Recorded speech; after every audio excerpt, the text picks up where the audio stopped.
ನಮಸ್ಕಾರ ವೀಕ್ಷಕರೇ, Raghu Educare and public information YouTube ಚಾನಲ್ಗೆ ಸ್ವಾಗತ. ರಾಜ್ಯದ ಪ್ರತಿಯೊಬ್ಬ ರೈತ ಬಾಂಧವರಿಗೆ ಗುಡ್ ನ್ಯೂಸ್ ಬಂದಿದೆ.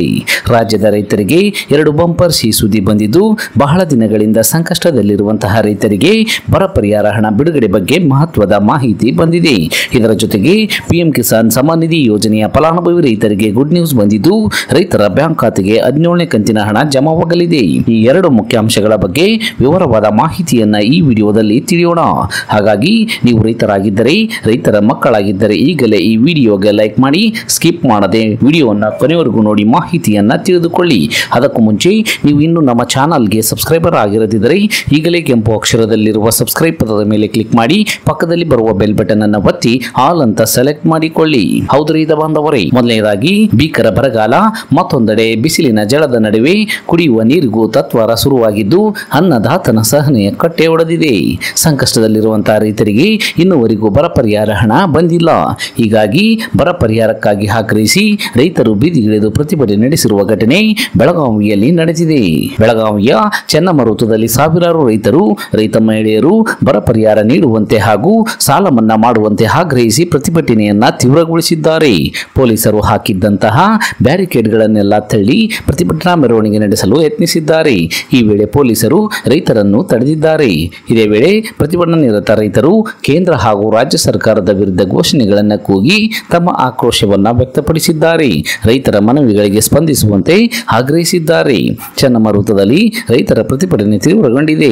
ರೈತರ ಮನವೊಲಿಕೆಗೆ ಪೊಲೀಸರು ಯತ್ನಿಸಿದ್ದಾರೆ. ಹೌದು, ಬಹಳ ಸಂಕಷ್ಟದಲ್ಲಿರುವಂತಹ ರೈತರಿಗೆ ಬರ ಪರಿಹಾರ ಹಣದ ಅವಶ್ಯಕತೆ ಬಹಳ ಇದೆ. ಹೀಗಾಗಿ ರೈತರು ಬರ ಪರಿಹಾರ ಹಣ ಯಾವಾಗ ಬರುತ್ತದೆ ಎಂದು ಕಾಯುತ್ತಾ ಕುಳಿತಿದ್ದಾರೆ. ಇನ್ನು ಇದರ ಜೊತೆಗೆ ಪ್ರಧಾನಮಂತ್ರಿ ಕಿಸಾನ್ ಸಮ್ಮಾನ್ ನಿಧಿ ಯೋಜನೆಯ ಅಡಿಯಲ್ಲಿ ಬಂಪರ್ ಸಿಹಿ ಸುದ್ದಿಯೊಂದು ಬಂದಿದ್ದು, ಸಣ್ಣ ಜಮೀನುಗಳನ್ನು ಹೊಂದಿರುವ ಸಣ್ಣ ರೈತರನ್ನು ಆರ್ಥಿಕವಾಗಿ ಸಬಲೀಕರಿಸಲು ಈ ಒಂದು ಪಿಎಂ ಕಿಸಾನ್ ಸಮ್ಮಾನ್ ನಿಧಿ ಯೋಜನೆಯನ್ನ ಜಾರಿಗೊಳಿಸಲಾಗಿದೆ. ಪಿಎಂ ಕಿಸಾನ್ ಸಮ್ಮಾನ್ ನಿಧಿ ಯೋಜನೆಯಿಂದ ದೇಶದ ಕೋಟ್ಯಾಂತರ ರೈತರು ಪ್ರಯೋಜನವನ್ನ ಪಡೆದಿದ್ದಾರೆ. ಪಿಎಂ ಕಿಸಾನ್ ನೀಡಿದ ಹಣದಿಂದ ಸಮಯಕ್ಕೆ ಸರಿಯಾಗಿ ರಸಗೊಬ್ಬರ ಮತ್ತು ಬೀಜಗಳನ್ನು ಸಂಗ್ರಹಿಸಲು ಸಾಧ್ಯವಾಗುತ್ತದೆ ಎಂದು ಕೇಂದ್ರ ಸರ್ಕಾರ ಹೇಳುತ್ತದೆ. ಇದು ರೈತ ತನ್ನ ಹೊಲಗಳಲ್ಲಿ ಬೆಳೆ ಇಳುವರಿಯನ್ನ ಹೆಚ್ಚಿಸಲು ಅನುಕೂಲವಾಗುತ್ತದೆ ಎಂದು ಕೇಂದ್ರ ಸರ್ಕಾರ ಅಭಿಪ್ರಾಯ ವ್ಯಕ್ತಪಡಿಸುತ್ತದೆ. ಈಗ ಈ ರೈತರು ಮೊದಲಿಗಿಂತ ಕೃಷಿಯಿಂದ ಹೆಚ್ಚಿನ ಲಾಭವನ್ನು ಪಡೆಯುತ್ತಿದ್ದಾರೆ ಎಂದು ಹೇಳಿದೆ. ಪ್ರಧಾನಮಂತ್ರಿ ಕಿಸಾನ್ ಸಮ್ಮಾನ್ ನಿಧಿ ಯೋಜನೆಯಡಿ ರೈತರಿಗೆ ವಾರ್ಷಿಕವಾಗಿ 6,000 ರೂಪಾಯಿಗಳನ್ನ ನೇರವಾಗಿ ರೈತನ ಬ್ಯಾಂಕ್ ಖಾತೆಗೆ ನೀಡಲಾಗುತ್ತದೆ. 3 ಸಮಾನ ಕಂತುಗಳಲ್ಲಿ ಪ್ರತಿ ಕಂತಿಗೆ 2,000 ರೂಪಾಯಿನಂತೆ ವಾರ್ಷಿಕವಾಗಿ 6,000 ರೂಪಾಯಿಗಳನ್ನ ರೈತರ ಬ್ಯಾಂಕ್ ಖಾತೆಗೆ ನೇರವಾಗಿ ಜಮಾ ಮಾಡಲಾಗುತ್ತದೆ. ಈ ಯೋಜನೆಯಡಿಯಲ್ಲಿ ಇದುವರೆಗೂ ಪಿಎಂ ಕಿಸಾನ್ ಸಮ್ಮಾನ್ ನಿಧಿ ಯೋಜನೆಯಡಿಯಲ್ಲಿ 16 ಕಂತುಗಳ ಹಣವನ್ನು ಬಿಡುಗಡೆ ಮಾಡಲಾಗಿದೆ. ಈಗ ರೈತರು 17ನೇ ಕಂತಿಗಾಗಿ ಕಾಯುತ್ತಿದ್ದಾರೆ. ಫೆಬ್ರವರಿ 28ರಂದು ಪ್ರಧಾನಮಂತ್ರಿ ನರೇಂದ್ರ ಮೋದಿ ಅವರು 16ನೇ ಕಂತಿನ ಹಣವನ್ನು ಬಿಡುಗಡೆ ಮಾಡಿದ್ದರು. 9 ಕೋಟಿಗೂ ಹೆಚ್ಚು ರೈತರು ಈ ಯೋಜನೆಯ ಲಾಭವನ್ನ ಪಡೆದುಕೊಂಡಿದ್ದರು. ಇದೀಗ 17ನೇ ಕಂತಿನ ಹಣವನ್ನು ಅತಿ ಶೀಘ್ರದಲ್ಲೇ ಬಿಡುಗಡೆ ಮಾಡಲಿದ್ದು, 17ನೇ ಕಂತಿನ ಹಣ ಪಡೆಯಲು ತಪ್ಪದೆ ರೈತರು ಈ ಕೆಲಸವನ್ನ ಮಾಡಬೇಕಾಗಿದೆ. ಕೇಂದ್ರ ಸರ್ಕಾರವು ಜೂನ್ ಅಥವಾ ಜುಲೈ ತಿಂಗಳಲ್ಲಿ 17ನೇ ಕಂತಿನ ಹಣವನ್ನು ಬಿಡುಗಡೆ ಮಾಡಬಹುದು. ಆದರೆ ಈ ಬಗ್ಗೆ ಸರ್ಕಾರದಿಂದ ಯಾವುದೇ ಅಧಿಕೃತ ಪ್ರಕಟಣೆ ಹೊರಬಿದ್ದಿಲ್ಲ.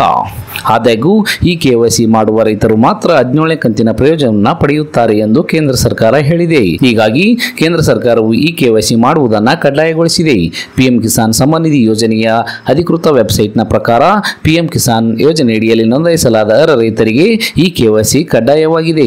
ಹಾಗಾಗಿ 17ನೇ ಕಂತಿನ ಹಣವನ್ನು ಪಡೆದುಕೊಳ್ಳಲು ರೈತರು ಈ ಕೆವೈಸಿ ಪ್ರಕ್ರಿಯೆಯನ್ನ ಮಾಡಬೇಕಾದ ಅನಿವಾರ್ಯತೆ ಇದೆ. ಇದಿಷ್ಟು ಇವತ್ತಿನ ಪ್ರಮುಖ ಮಾಹಿತಿಯಾಗಿದ್ದು, ಆದಷ್ಟು ಈ ಮಾಹಿತಿಯನ್ನ ಎಲ್ಲ ರೈತ ಬಾಂಧವರಿಗೆ ತಲುಪುವರು ತಪ್ಪದೆ ಶೇರ್ ಮಾಡಿ. ಈ ವಿಡಿಯೋವನ್ನು ಕೊನೆವರೆಗೂ ನೋಡಿದ್ದಕ್ಕೆ ಧನ್ಯವಾದಗಳು. Thanks for watching this video. Please subscribe for more videos. If you like this video, click the like buttons and give your comments.